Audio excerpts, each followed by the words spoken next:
ಶಿವಣ್ಣ, ದರ್ಶನ್ ಹಾಗೂ ಧ್ರುವ ಸರ್ಜಾಗೆ ಸಾವು ಬಯಸಿದ್ದ ಮಡೇನೂರು ಮನು ಪ್ರಕರಣಕ್ಕೆ ಮಹತ್ವದ ತಿರುವು ಸಿಕ್ಕಿದೆ. ಮೂವರು ಸ್ಟಾರ್ ನಟರಿಗೆ ಕ್ಷಮೆ ಯಾಚಿಸುವ ಮೂಲಕ ಬದುಕು ಕಟ್ಟಿಕೊಳ್ಳಲು ಮನವಿ ಮಾಡಿದ್ದಾರೆ ಮನು.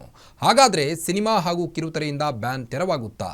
ರಾಜ್ಯಾದ್ಯಂತ ದಾಖಲಾಗಿರುವ 100ಕ್ಕೂ ಅಧಿಕ ಕೇಸ್ಗಳು ಹಿಂಪಡೆಯುತ್ತಾರಾ? ಇಲ್ಲಿದೆ ಡೀಟೇಲ್ಸ್. ಶಿವಣ್ಣ, ದರ್ಶನ್, ಧ್ರುವಗೆ ಮಡೇನೂರು ಮನು ಕ್ಷಮೆ. ಎನ್ಆರ್ ರಮೇಶ್ ಮೂಲಕ ಸಂಧಾನ ಕಾರ್ಯ.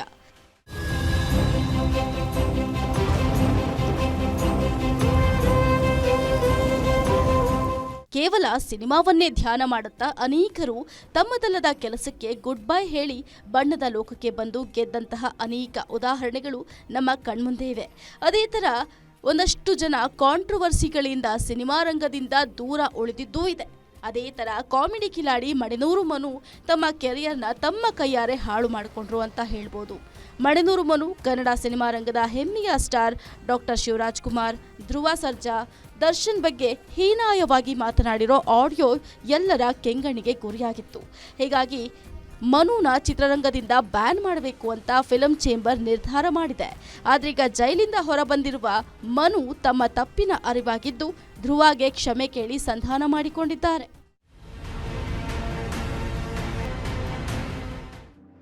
ಎಂದು ಬಿಜೆಪಿ ಮುಖಂಡ ಎನ್ಆರ್ ರಮೇಶ್ ಮಧ್ಯಸ್ಥಿಕೆಯಲ್ಲಿ ಶಿವಣ್ಣ, ದರ್ಶನ್ ಅವರನ್ನ ಮನು ಭೇಟಿ ಮಾಡಿ ಕ್ಷಮೆ ಕೇಳ್ತೀನಿ ಅಂತ ವಿಡಿಯೋ ಮಾಡಿ ಹರಿಬಿಟ್ಟಿದ್ದಾರೆ.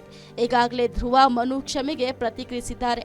ಇದೀಗ ದರ್ಶನ್ ಹಾಗೂ ಶಿವಣ್ಣ ಅವರ ಆಶೀರ್ವಾದ, ಬೆಂಬಲ ಇಲ್ಲದಿದ್ರೆ ನಾನು ಏನೂ ಇಲ್ಲ, ಬೇಕಂತ ಯಾವುದನ್ನು ಕೂಡ ನಾನು ಮಾಡಿಲ್ಲ, ಉದ್ದೇಶಪೂರ್ವಕವಾಗಿ ನನ್ನನ್ನ ಸಿಕ್ಕಿಸಿದ್ದಾರೆ ಅಂತ ಮನು ವಿಡಿಯೋದಲ್ಲಿ ಹೇಳಿಕೊಂಡಿದ್ದಾರೆ. ಇನ್ನು ಮನು ವಿಡಿಯೋದಲ್ಲಿ ಬಿಜೆಪಿ ಮುಖಂಡ ಎನ್ಆರ್ ರಮೇಶ್ ಕೂಡ ಇದ್ದು ಮನುಗೆ ದಾರಿದೀಪವಾಗಿದ್ದಾರೆ. ಇಷ್ಟೆಲ್ಲ ಜರ್ನಿ ಮಾಡ್ಕೊಂಡು ನಮ್ಮ ಹಳ್ಳನ ನಾವು ಯಾವತ್ತೂ ತೋರ್ಕೊಳ್ಳೋಕೆ ಇಷ್ಟಪಡಲ್ಲ. ಇದು 2 ತಿಂಗಳು ಮುಂಚೆ ಮಾಡಿರುವಂತ ರೆಕಾರ್ಡ್ನ ಈಗ ಯಾಕೆ ಬರಬೇಕು, ಈಗ ಯಾಕೆ ಬಿಡಬೇಕು ಅನ್ನೋ ಕ್ವಶನ್ ಸುಮಾರು ಜನ ನನಗೆ ಕೇಳಿದ್ರು. ಯಾಕೆ ಬಿಡಬೇಕಿತ್ತು, ಈಗ ಯಾಕೆ ಮುಂಚೆ ಮಾಡಿದ್ರು ಅಂತ. ಇದೆಲ್ಲ ನಾನು ಮಾಡಿದೀನೋ, ಅವ್ರು ಏನು ಮಾಡಿಸಿದ್ರು, ಹೆಂಗೆ ಮಾಡಿಸಿದ್ರು ನನಗೆ ಗೊತ್ತಿಲ್ಲ.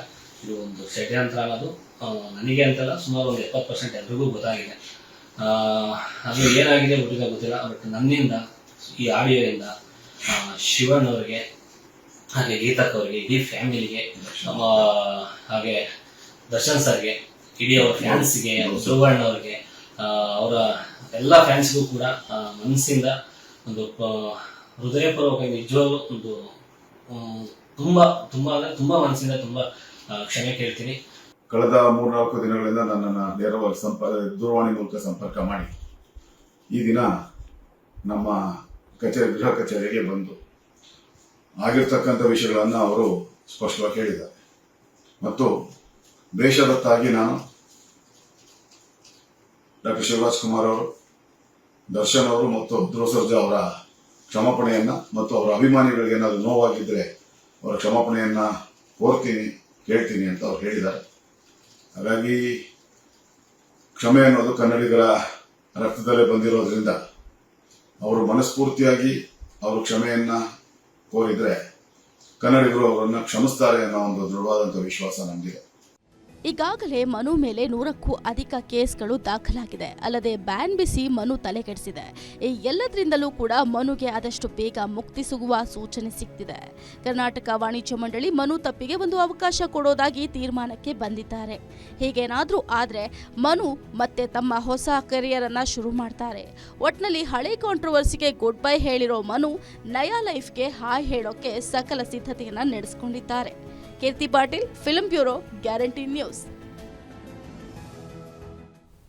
ಇದಾಗಿತ್ತು ಈ ಹೊತ್ತಿನ ನೈಟ್ ಎಡಿಷನ್ ಸುದ್ದಿಗಳು. ಮತ್ತಷ್ಟು ಸುದ್ದಿಗಳಿಗಾಗಿ ನೋಡ್ತಾ ಇರಿ ಗ್ಯಾರಂಟಿ ನ್ಯೂಸ್. ಸುದ್ದಿ ಖಚಿತ, ನ್ಯಾಯ ನಿಶ್ಚಿತ. ಶುಭರಾತ್ರಿ.